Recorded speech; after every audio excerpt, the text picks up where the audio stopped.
Welcome to Jersey Reads the Classics, an audiobook podcast delving into the finest works of our literary masters.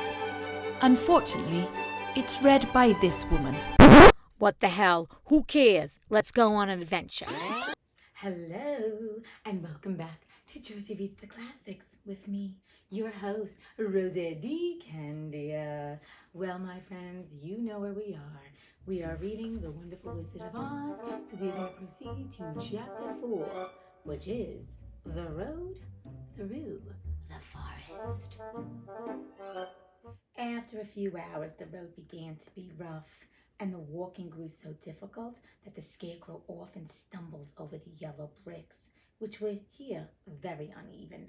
Sometimes, indeed, they were broken or missing altogether, leaving holes that Toto jumped across and Dorothy walked around. As for the Scarecrow, having no brains, he walked straight ahead and so stepped into the holes and fell at full length on the hard bricks. Aw, poor Scarecrow. It's not his fault. He got no brains. He only got straw for brains.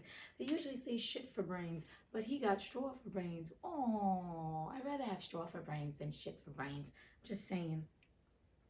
That's all I'm saying. It never hurt him, however, and Dorothy would pick him up and set him upon his feet again while he joined her in laughing merrily at his own mishap. The farms were not nearly so well cared for here, as they were farther back. There were fewer houses and fewer fruit trees, and the farther they went, the more dismal and lonesome the country became. Here we go, kids. We're getting to the perilous. At noon, they sat down by the roadside near a little brook, and Dorothy opened a basket and got out some bread. She offered a piece to the Scarecrow, but he refused. "I am never hungry," he said. "And it is a lucky thing I am not, for my mouth is only painted, and if I should cut a hole in it so I could eat, the straw I am stuffed with would come out, and that would spoil the shape of my head." Well, first, that's great. She's got a friend that doesn't eat, so any good foods that she likes, he ain't partaking in it, so you don't have to ever worry about feeding the Scarecrow. But I have another question. He's talking, yet his mouth is not moving then. Because if he can't eat, because that means his straw would fall out, how is she understanding him? Is this mental telepathy? This is a good question. L.Frank, if you were here right now, I'd write you a letter. I'll send a letter to Maria. And think about that. Chomp on that. I mean, the Scarecrow won't be chomping because he don't eat, but he also can't open his mouth, so how's he talking to Dorothy? All right, we're suspending reality, Rosie. Suspend reality. Dorothy saw at once that this was true, so she only nodded and went on eating her bread. "Tell me something about yourself and the country you came from," said the Scarecrow when she had finished her dinner. So she told him all about Kansas and how gray everything was. We can't forget that. And how the cyclone had carried her to this queer land of Oz. The Scarecrow listened carefully and said, "I cannot understand why you should wish to leave this beautiful country and go back to the dry, gray place you call Kansas. I gotta be honest, I kind of agree with the Scarecrow. Bitch, why you want to go back to that gray place? I mean, Uncle M never laughs. He never smiles. Aunt M, I mean, she sounds like, they're probably really nice people, but it's like, girl, what you got there? You got Toto now. You got your gingham dress, and you got your silver shoes, and you got Scarecrow. I would be like, screw them." But that's just me. That's really not true. "That is because you have no brains," answered the girl. "No matter how dreary and gray our homes are, we people of flesh and blood would rather live there than in any other country, be it ever so beautiful. There is no place like home." And there's the message. Home is where the heart is, right? Same thing. Same difference. How's the same difference? The Scarecrow sighed. "Of course, I cannot understand it," he said. "If your heads were stuffed with straw like mine, you would probably all live in the beautiful places, and then Kansas would have no people at all. It is fortunate for Kansas that you have brains." Well, I don't know if many of us people in this country have brains, but we're not going to go on that. This is not going to be political statements. We're going to let that slide.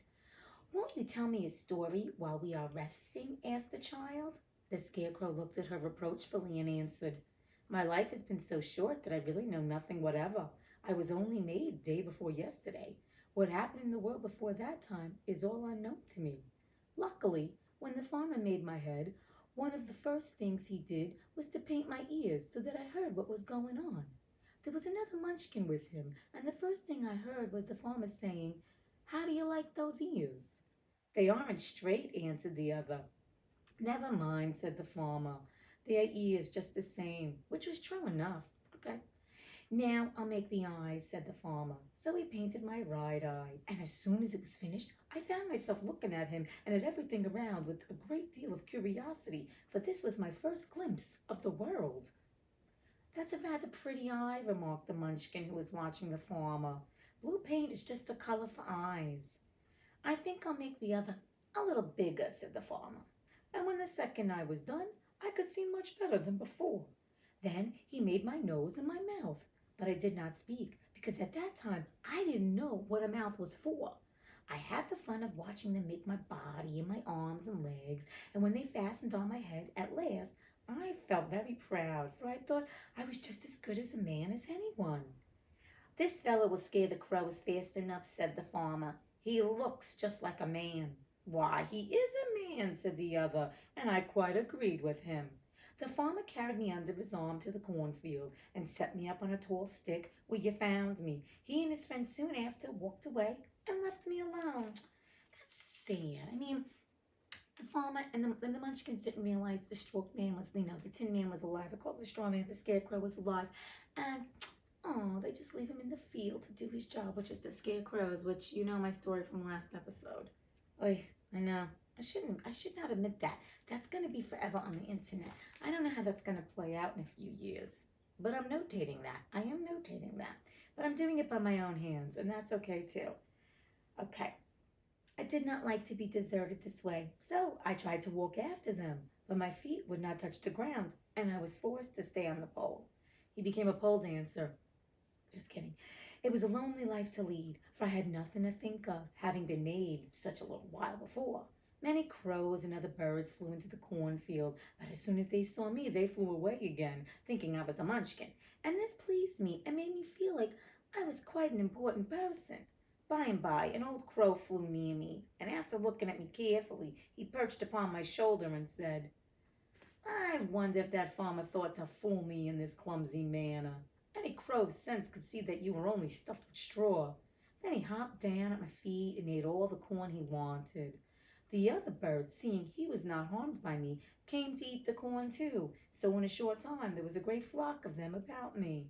I felt sad at this, for it showed I was not such a good scarecrow after all. But the old crow comforted me, saying, "If you only had brains in your head, you would be as good a man as any of them, and a better man than some of them. Brains are the only things worth having in this world, no matter whether one is a crow or a man." And that is so true. But you know what's funny here? The scarecrow feels sad because he feels like, oh, he's not good at his job. But see, the crow said brains are the only thing. So that's the one crow who had brains who could figure out, like, this friggin' farmer's trying to, trick me. And now poor scarecrow's feeling less than. Isn't that sad? I mean, but the crow is still, like, being honest with him. You know what I mean? He's being honest. After the crows had gone, I thought this over and decided I would try hard to get some brains. By good luck, you came along and pulled me off the stake, and from what you say, I am sure the Great Oz will give me brains as soon as we get to the Emerald City. "I hope so," said Dorothy earnestly, "since you seem anxious to have them." "Oh, yes, I am anxious," returned the Scarecrow. "It is such an uncomfortable feeling to know one is a fool." The thing is this, the fact that he thinks he's a fool, as we know, he's not a fool. It's those that boast and, keep talking and talking and talking. I said this last time too, that are really the fools. And the Scarecrow knows what anxious is and all these words. Yeah, he's got brains somewhere.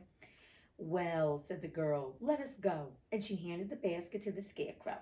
There were no fences at all by the roadside now, and the land was rough and untilled. Toward evening they came to a great forest, where the trees grew so big and close together that their branches met over the road of yellow brick. It was almost dark under the trees, for the branches shut out the daylight, but the travelers did not stop and went on into the forest. "Into the woods we go again, into the woods and out of the woods." "If this road goes in, it must come out," said the Scarecrow. And as the Emerald City is at the other end of the road, we must go wherever it leads us. Anyone would know that, said Dorothy. Oh, she's getting a little snippy bitchy. Certainly, that is why I know it, returned the Scarecrow. If it required brains to figure it out, I should never have said it. This motherfucker is always hanging on the fact that he's got no brains. Scarecrow has said he's got no brains in the past, like, chapter and a half. Like, I don't know how many times, like 20 times. We get it. You have no brains. Stop dwelling on it. All right, stop dwelling on what you're lacking and let's move forward. You're going to the Emerald City. Move on, Buster. Move the frick on. All right. All right. After an hour or so, the light faded away, and they found themselves stumbling along in the darkness. Dorothy could not see at all, but Toto could, for some dogs see very well in the dark, and the Scarecrow declared he could see as well as by day, so she took hold of his arm and managed to get along fairly well. If you see any house or any place where we can pass the night, she said, you must tell me, for it is very uncomfortable walking in the dark. Soon after, the Scarecrow stopped. I see a little cottage at the right of us, he said, built of logs and branches. Shall we go there? Yes, indeed, answered the child. I am all tired out. So the Scarecrow led her through the trees until they reached the cottage, and Dorothy entered and found a bed of dried leaves in one corner. She lay down at once, and with Toto beside her, soon fell into a sound sleep. The Scarecrow, who was never tired, stood up in another corner and waited patiently until morning came. Oh, that was really short. That might have been shorter than the gray first chapter. Okay, so the Scarecrow never eats, he never sleeps, and we know he never shits because we know he's not flesh and blood, but he's standing in a corner. Is he just watching her? I mean, he's like the night watcher. Okay. Oy vey.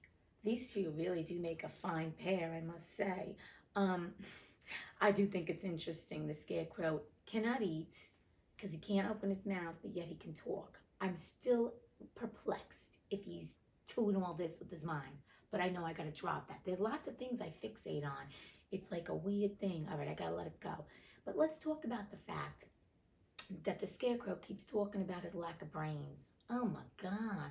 We know you've established you got no brains, but at this point, we're realizing the Scarecrow is having intelligent conversations.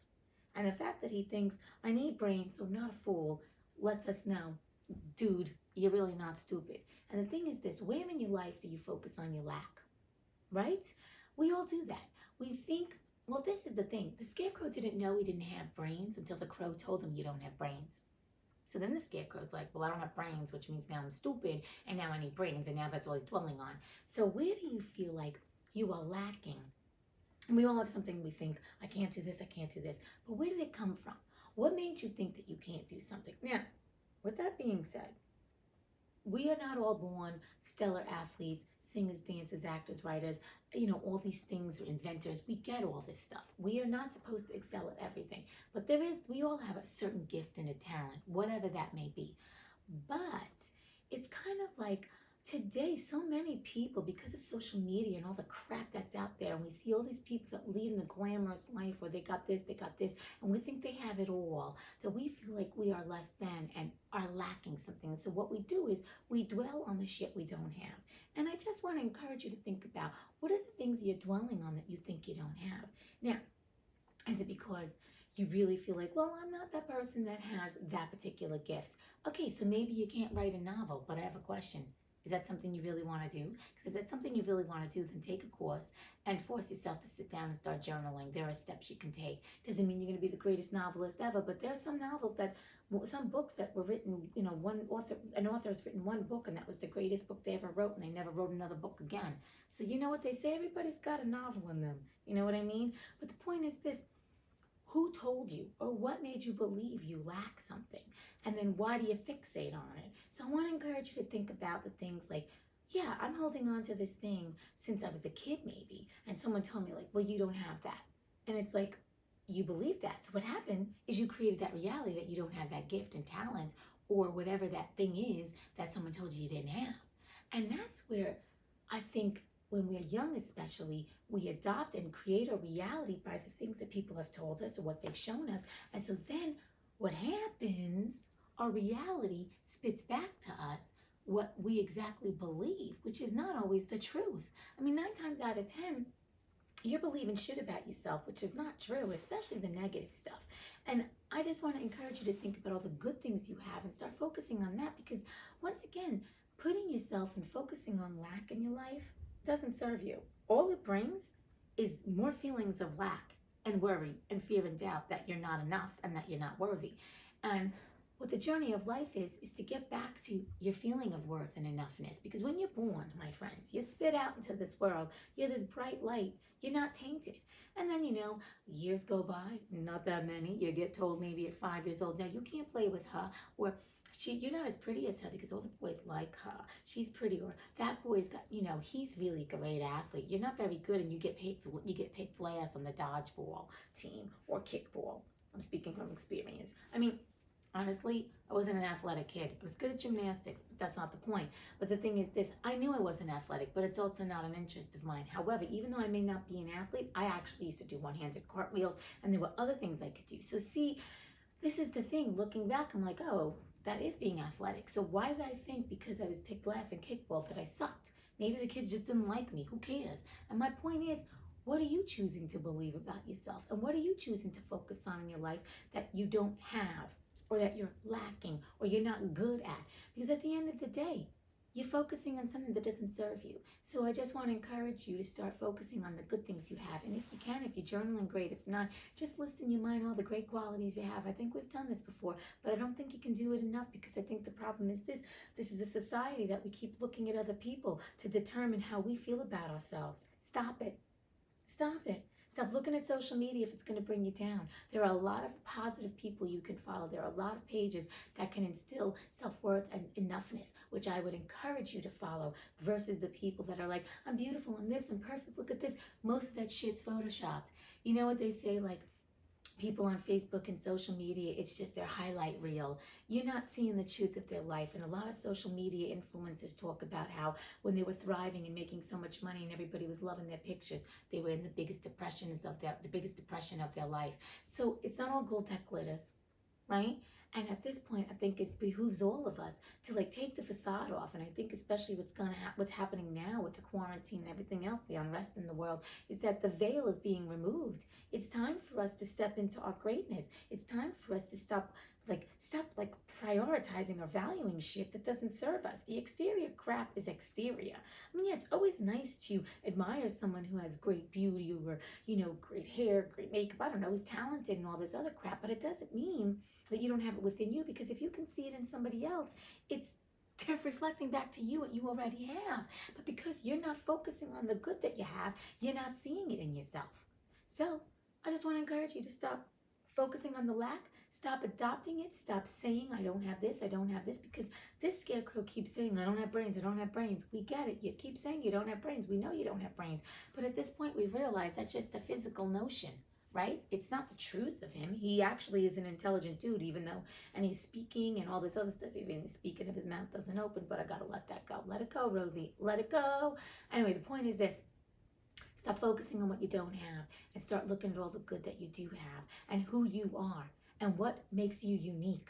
That's the point. We all came here to shine a light. Remember, your essence, your creativity. Creativity is not something that is just the arts. Creativity, we've talked about this, is somebody who's inventing, who's creating something else, or who's doing something that, oh my God, starts a business, starts a non-profit organization. Creativity is just this life force that, you get an inspiration from spirit to create something. It's something that's you, that's birthed out of you. So stop looking at other people and all this other crap that makes you feel like you're lacking shit, and stop believing whatever people told you that you don't have this, you don't have this, you don't have this. Stop owning that crap. You know what? Start playing a new recorder in your mind and all the good things you have, and start focusing on that, and start believing that, and start, Start feeding the good things that you have.